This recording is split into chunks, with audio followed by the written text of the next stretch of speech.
Hello la communauté du 19-20, j'espère que vous allez bien. J'essaye de trouver un petit peu un angle parce qu'en fait je viens d'acheter une nouvelle caméra donc c'est un peu compliqué. Oui, parce que j'ai envie que mes images soient quand même un peu de meilleure qualité. Donc aujourd'hui je vais vous parler de la galette des rois et qui a lieu ce week-end.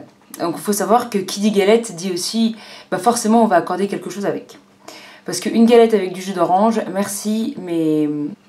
Bref, tout ça pour dire que boire avec une galette des rois. Il faut savoir que la galette des rois ne vient pas d'une région particulière. Du coup, on ne peut pas accorder la galette avec un vin d'une région spécifique. C'est pour ça que c'est plus compliqué. Mais il y a toujours une solution. Déjà, quelque chose qui est primordial, quel goût a votre galette? Donc la galette, c'est souvent avec de la frangipane, quelque chose d'assez gourmand, des notes d'amande, forcément. Donc qui dit amande dit gourmandise. Donc moi je partirais plutôt sur des bulles. Un champagne 100% chardonnay, ou alors un champagne brut réserve avec des bulles mais pas trop de sucre, donc évitez tout ce qui est demi-sec et doux. On peut plutôt voyager en Normandie avec le cidre. Un bon cidre brut, pas trop doux non plus, un bon cidre brut à la pomme, donc la pomme, forcément la pomme vient du cidre, donc c'est à la pomme.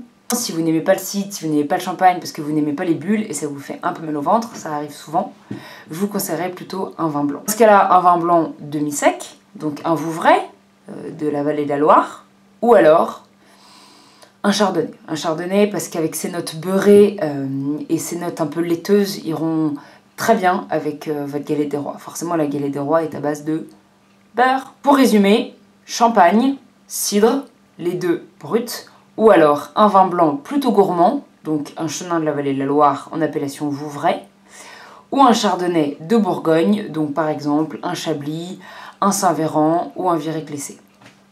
Ou si vraiment vous n'avez pas trop le budget, un Bourgogne ligoté. Il ira très bien aussi. Voilà, je vous fais plein de bisous, je vous souhaite une bonne galette des rois, et surtout buvez avec modération, mais faites-vous plaisir. Bye bye.